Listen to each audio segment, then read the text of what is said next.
Good afternoon, dear students. First, I would like to congratulate you for getting seat in Triple IT Basar. Yeah, in this video, we start our syllabus physics. Yeah, first, you should know what is physics. Physics is a branch of science in which we study the behavior of nature. So, in physics, what do? We study the behavior of nature. So, nature behaves in a certain manner. Now, we study how the nature is behaving like that. So nature follows certain rules. We discover them and we make them as laws.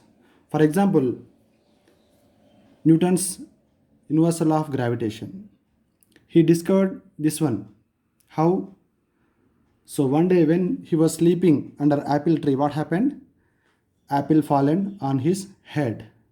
So he observed why apple was falling like that, isn't it? He observed why apple was falling like that, and he concluded that not only apple, every two objects in the universe attracts each other with a force. That force is proportional to product of the two masses and inversely proportional to square of the distance between the two objects. So he discovered that law by observing the nature. So like that, not only that law, every law is made by the scientist by observing the nature. So in physics, what do? We observe the nature and we study the behavior of nature. Yes, we start our syllabus from chapter 2. So our actual syllabus starts from chapter 2 only. In chapter 1, we have overview. Just go to the chapter 1 if you have textbook and try to understand it. If you understand the content in the first chapter, it's okay. Even if you do not understand the content in the chapter 1, no need to worry. So that is the overview. That is the overview of PUC 1 syllabus and PUC 2 syllabus. So if you do not understand anything in the first chapter, you need not to worry. You are going to learn. We are going to learn PUC 1 and PUC 2 syllabus here. Now we start our actual syllabus from unit 2, that is units and measurements. Yeah, we start this chapter with a term physical quantity. Yes, any quantity that can be measured is called a physical quantity. That means any quantity, that may be any quantity, if it can be measured, that can be called as physical quantity. Yeah, now for example, now I take this matchbox. Now, can I measure this length from here to here by using a scale? I can measure, right? So length can be called as a physical quantity. Now, can I find the surface area of this one or area of this one? Yes, length into breadth. Now I can find this area. So area is also a physical quantity. Now can I find the volume of this object? Length, area and breadth. Yeah, if we multiply these three, this quantity, you will get area, and if you multiply with this length, you will get volume. And if you see like this, just you need to multiply the three things, this one and this one. LBH, it's a cuboid, right? So LBH, so if you multiply LBH, we'll get length into breadth into height, will get volume. So volume can be measured, so volume is also a physical quantity. So mass, can I measure the mass of this object? Yes, I can measure mass. So all these are physical quantities. So any quantity, if it can be measured, that quantity can be called as a physical quantity. Now for example, what is not physical quantity? Pain. Can we measure pain of a human being? No, we cannot measure. Sadness, can we measure sadness? No, we cannot measure. So those are not called as physical quantity. Yes, here I have written few examples: length, mass, time, volume, velocity, and we have many physical quantities. So these are example for physical quantities. But we can differentiate these physical quantities into two types: fundamental physical quantities and derived physical quantities. Fundamental physical quantities are also called as base physical quantity. Now let us define fundamental physical quantity or base physical quantity. Yes, so we differentiate physical quantities into two types: fundamental physical quantities, they are also called as base physical quantities. Both are same, whether you use the term fundamental or base, both are same. So a physical quantity which does not depend on other physical quantities is called a fundamental physical quantity. Yes, we have 7 fundamental physical quantities and we have many derived physical quantities. Now I'll tell you the definition of derived physical quantity later. But here we are defining fundamental physical quantity. So if a physical quantity does not depend on other physical quantity, then it can be called as fundamental physical quantity. Now I'll tell you the difference between fundamental physical quantity and derived physical quantity. Suppose now again I take this object. Now I measure this length. This length, does it depend on any other thing? No. So length itself is a fundamental one. But if I want to calculate this area, if I want to measure this area, so I need to measure this length and I need to measure this length and I need to multiply this length into this length, then I'll get this area, right? That means area depending on what? Area depends on length. Area depends on length. So that's why area is also a physical quantity, but area is a derived physical quantity, but whereas length is a fundamental physical quantity. Do you understand the difference between fundamental one and derived physical quantity? Area is a derived physical quantity because it is derived from length. Length into length. This length into this length, you will get this area, right? That means area is also physical quantity, length is also physical quantity. But length, does it depend on any other physical quantity? No. Length itself is a fundamental one. That's why length is a fundamental physical quantity, but area is a derived physical quantity. In the similar manner, volume of this object. Is it fundamental physical quantity? No. So this length into this length into and this length, we need to multiply these three lengths, then only you will get the volume of this object. So volume is a physical quantity, length is also a physical quantity, but volume is a derived physical quantity, but length is a fundamental physical quantity. So like length, we have a 7 fundamental physical quantities. Now let us write the 7 fundamental physical quantities here. Yes, so we have 7 fundamental physical quantities. They are length, mass, time, electric current, thermodynamic temperature, amount of substance, and luminous intensity. And just now I told you, length, if you take this object length, does it depend on other thing? No. Mass of this object, does it depend on anything? So mass of this object remains constant. But what about density? Density of this object, how do we measure density? Density equal to, it is the ratio of mass and volume, mass divided by volume, isn't it? Here density is not a fundamental physical quantity because density depend on other physical quantities. What are the other two physical quantities? Mass and volume. But when we take mass of this object, does it depend on area or any or volume? No. Mass of this object remains constant. Mass is a fundamental one, isn't it? Like time is also fundamental one. But when it comes to electric current, in fact electric current is not a fundamental physical quantity, because how do you measure electric current? Electric current, delta Q divided by delta T, isn't it? Delta Q is the amount of charge. The rate of flow of charge is called as electric current. Actually it is depending on time. So in fact electric charge is a fundamental physical quantity, actually not electric current. But we treat electric current as a fundamental physical quantity because it is easy to measure electric current than electric charge. It is not easy to measure electric charge, but we can measure electric current easily. That is the reason why we started, our ancient people started, our old scientists started, treated electric current as fundamental physical quantity. Now we are also treating it as electric current as a fundamental physical quantity. But in fact, electric current is not a fundamental physical quantity. Electric charge is a fundamental physical quantity. And thermodynamic temperature. What is thermodynamic temperature? Thermodynamic temperature tells us the hotness or coldness of a body. And amount of substance, amount of substance, usually the unit of amount of substance is mole. Yeah, first we should know what is unit. Yeah, first let us discuss unit.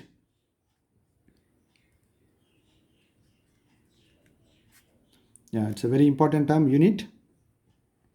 Yes, suppose your mom asks you to bring sugar from shop. You go to shop, or what do? You go to shop and can you ask, give me this much amount of sugar or this much amount of sugar? If you ask like that, what happens? The shopkeeper would laugh at you. You should use the term, give me 1 kg of sugar or 2 kg of sugar. You are using the term kg. Without using the term kg, can you ask shopkeeper to give sugar? No. So you use the term kg right here. What is kg? Kg is the unit of mass. kg is the unit of mass. In the similar manner, you need some wire, electric wire in your home. You go to electrical shop and you ask like this, give me this much length or that much length wire. Can he give? No. You are supposed to use the term meter. Give me 5 meters of wire. Give me 10 meters of wire. You are supposed to use the term meter. Here, what is meter? Meter is the unit of length. Kg is the unit of mass. In the similar manner, what is the unit of time? Of course, we also have hours, minutes, seconds. But SI unit, when we take SI unit, system of international unit, that is second. Now here I will write unit. Now do you understand what is unit? What is unit? To measure any physical quantity, we need a standard reference of the same physical quantity. So that standard reference is called as unit. So like this, in order to measure mass, we take certain amount of mass and we call it as kg. If we compare the actual object which we have, the mass of the actual object with this one, if it is 2 times, then the object has, we say, 2 kg. That means, suppose I have this object, and this object, and this is 1 kg. I say this object is 1 kg. Compared to this one, so if this mass is 2 times, so what do I say? The second object has mass 2 kg. So if it is 3 times, if the second object has 3 times of mass of this one, then what do I say? I say this object has mass 3 kg and so on. That means, so in order to measure mass, first we need to have a standard reference of the same quantity. So that standard reference, usually we take kg. Kg is the standard of mass. In the similar manner for length, in order to measure length, what do? We take certain length and we call it as 1 meter. So compared to 1 meter, if other object has 2 times length, we say the other object has length 2 meters. If the other object has 5 times of the first one, what do we say? The other object has length 5 meters and so on. So now do you understand what is unit? And of course, we also have system of units. We have various system of units, CJ system, MK system, SI system. But throughout the world, we are accepted one is SI unit.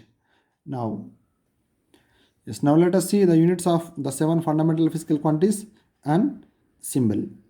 And I forgot to tell you luminous intensity. Yeah, I forgot to tell you amount of substance. So how do we define amount of substance? Yeah, number of moles. We use the term mole, right? Yeah, I'll tell you the unit and then later on I'll explain. So length, unit of length is what? Meter. Yeah, we are using here not CJ system, MK system. We are using SI system, international system of unit. This is accepted throughout the world. And what is the symbol we use? Meter.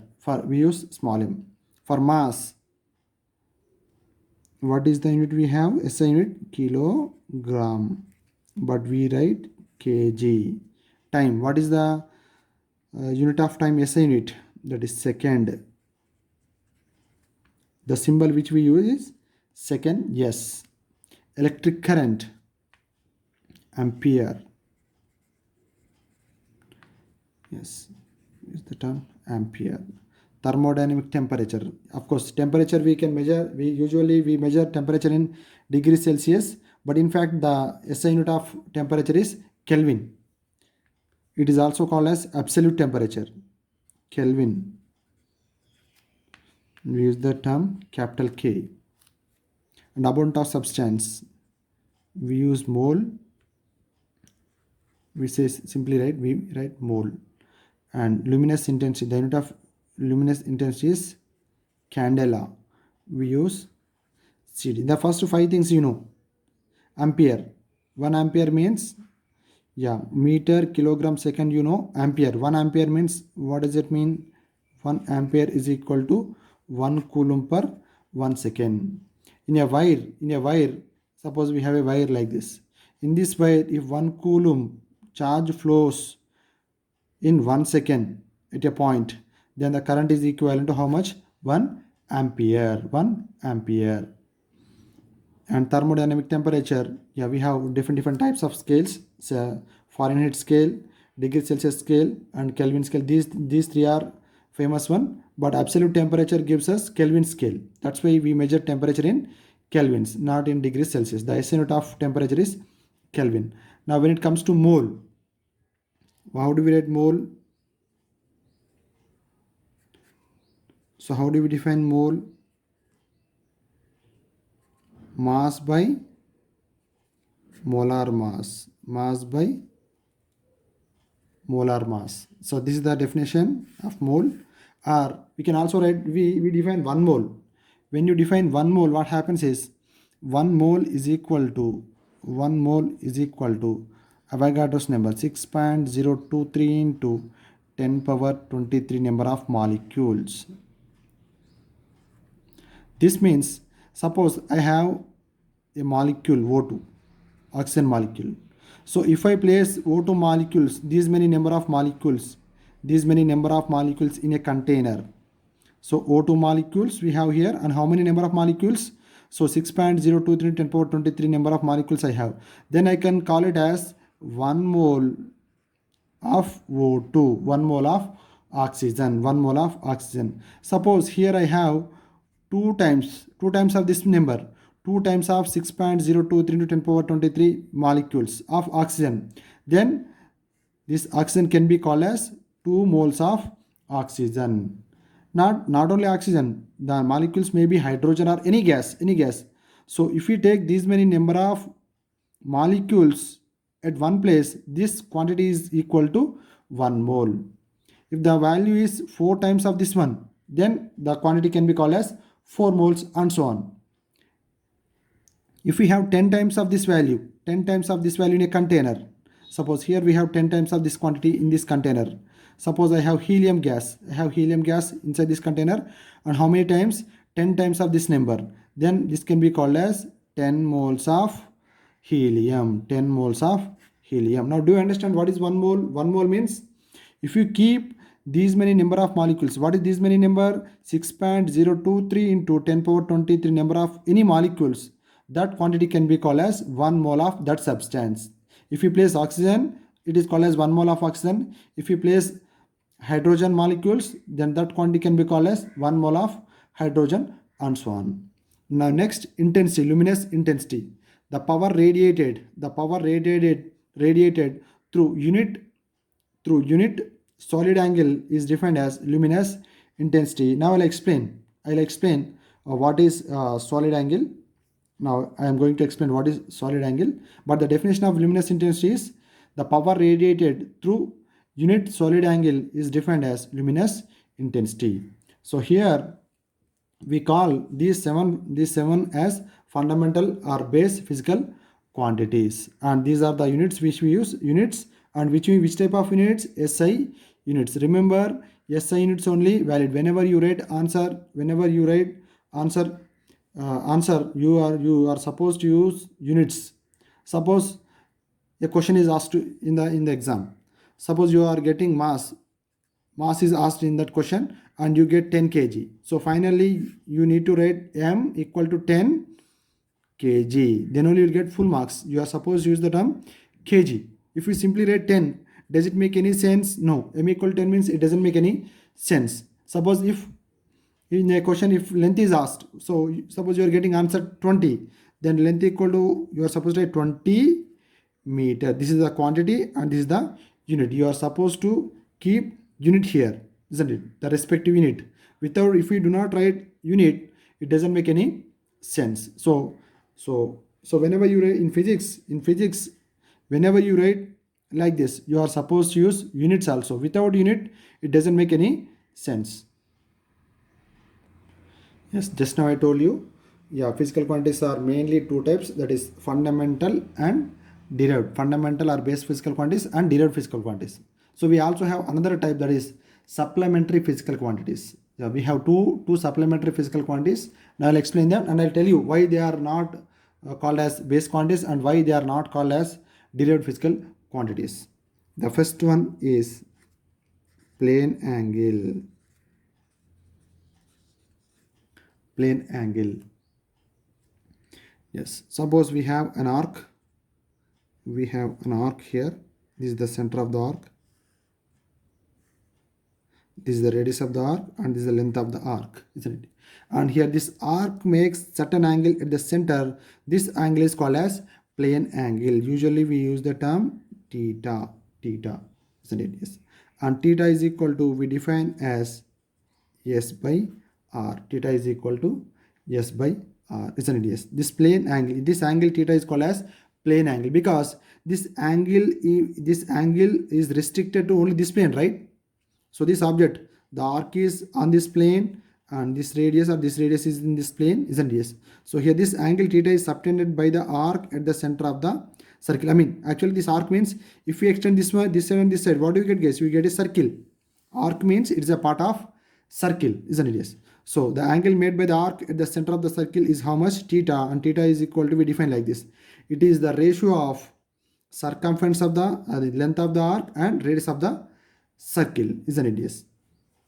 And here, why it is called a supplementary physical quantity means length divided by length. What happens, guys? Here you get meter, and here you will get meters. Meters gets cancelled. And suppose, let's say this S equal to some 2 meters and R equal to, let's say, 1 meter. So 2 by 1, what do we get? 2 meters divided by 1 meter. Meter gets cancelled, you will get number, right? So theta equal, you will get 2. 2. Simply you will get a number. But actually it is plane angle, right? It is plane angle. So that is the reason why what happens is meter gets cancelled, but we assign a unit. We assign a unit to this plane angle. And here, unit of plane angle. What is unit of plane angle? Radian. We use the term radian. That means if this value is 2 and if this value is 1, 2 meters divided by 1 meter, then what will be this value? 2 radians. 2 divided by 1. So this theta is equal to how much? 2 radians. So SI unit of plane angle is how much? What is the plane angle? What is the SI unit of plane angle? Radian. And usually we measure this angle in degrees. You know that one. So what is the total angle? What is the total angle? Yeah, here if we take this one, what is this total angle made by the, suppose if you extend this one, the total length of the arc, then it becomes circumference, right? Then it becomes circumference. Then it becomes circumference. If you extend that whole thing, this whole thing is called as circumference, right? So now what is S equal to? Total circumference equal to, we know. What is that? 2 pi r. Circumference of a circle, that is 2 pi r. Now take the ratio. S by r. Bring this r here. So how much do you get? 2 pi, isn't it? Yes. And S by r. S by r is how much? Theta. And theta is equal to how much you get? 2 pi. So what does it mean? The total length of the circumference, the angle made by the total length of the circumference at the center. That means this is, we are saying theta for this arc. For this arc, this is the angle made by the arc at the center. But what about the total circle? So you need to start here and you need to come like this, right? So what about this total angle? This total angle is how much here? 2 pi radians. So theta is equal to 2 pi radians. So if someone asks you the angle made by the whole circumference at the center, what is that angle? So what are you supposed to say? You are supposed to say the angle is 2 pi radians. 2 pi radians.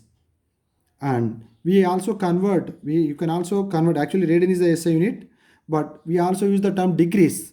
So what is this total angle in degrees? In degrees, this total angle is 360 degrees, isn't it? Yes. So what happens is, this is we divide like this, isn't it? This is 90 degrees and this is 90 degrees and this is 90, this is 90. So what is the total angle? Total angle is 90 plus 90 plus 90 plus 90. How much? 360 degrees. And you may get one doubt. Why you 90? So what happens is, so they divide like this. So this part is there now. 1, 2, 3, 4, 5 and so on. So how many divisions they make? 90 divisions. So then each part is called as 1 degree, isn't it? So now what is the total angle here? 360 degrees. 360 degrees.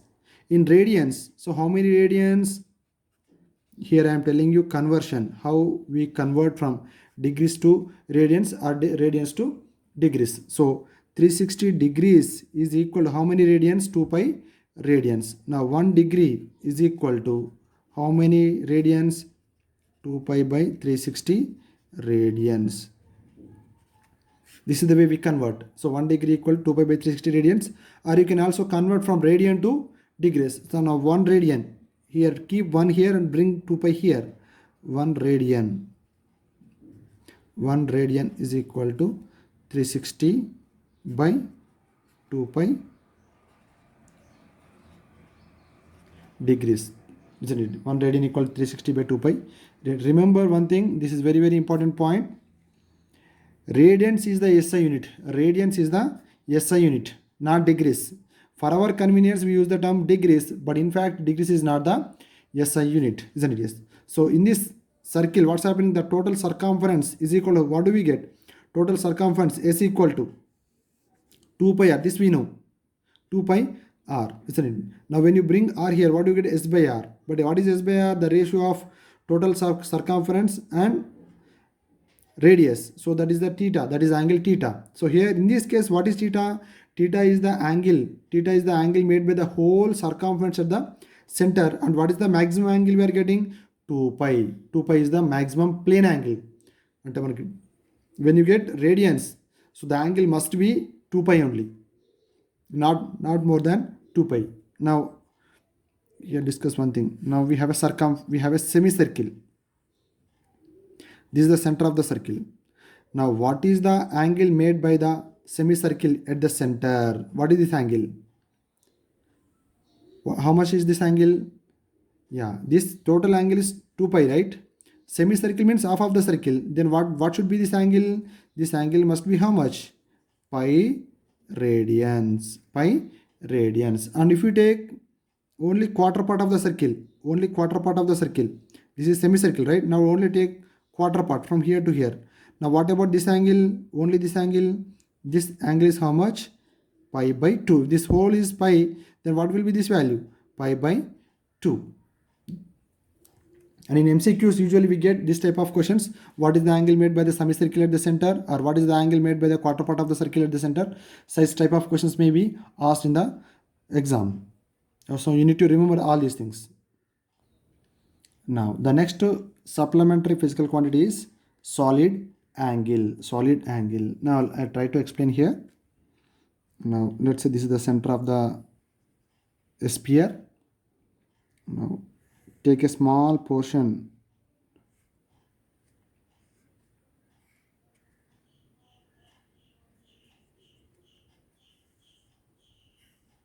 Yes, so this is the center of a sphere and this is a small portion on the sphere like this one. Yes, this is the sphere we have, and imagine a small portion like here. I am taking 4 corners here.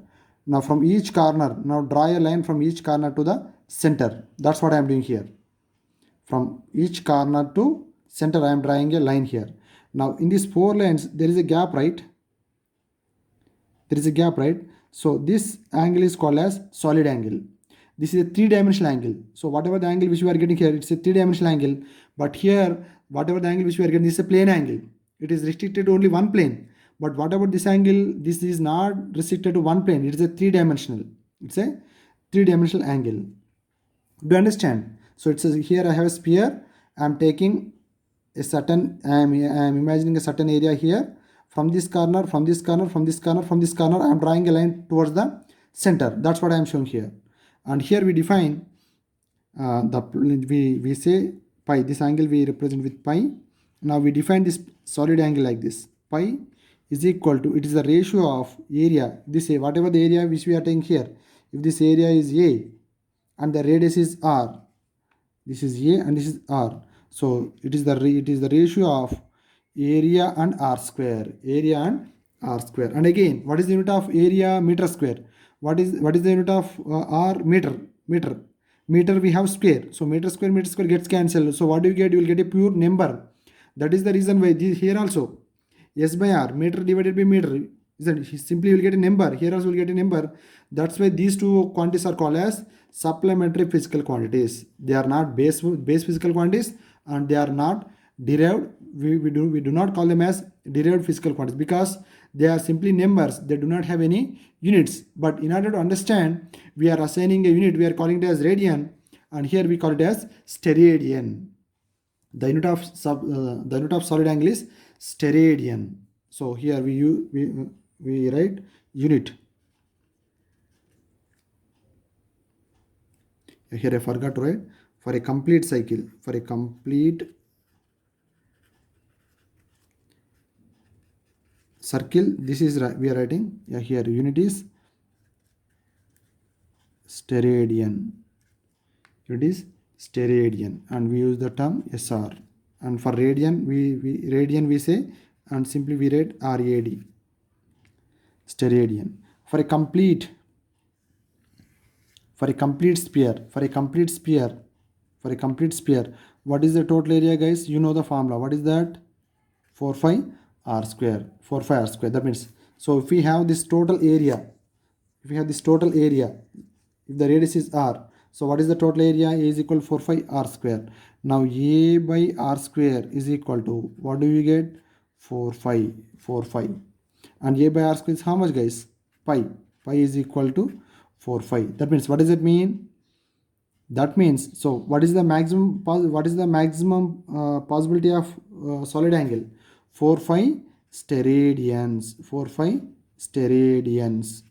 That means the total angle made by the area of any sphere, the solid angle made by the total area of any sphere at the center. What is the angle? The angle is 4 pi, isn't it? Yes. And if we take hemisphere, if we take only hemisphere, only half of the part of the sphere, see guys, here it looks like a circle, but treated as a sphere, like this. It is a sphere, no?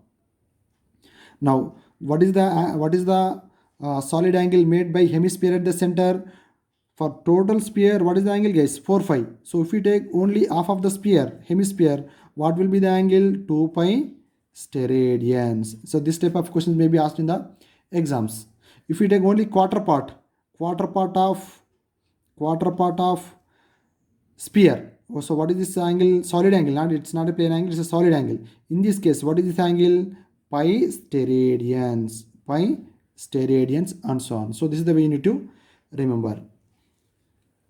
And this is about supplementary physical quantities. So hope you understood these two things, and in the next class we'll discuss derived physical quantities.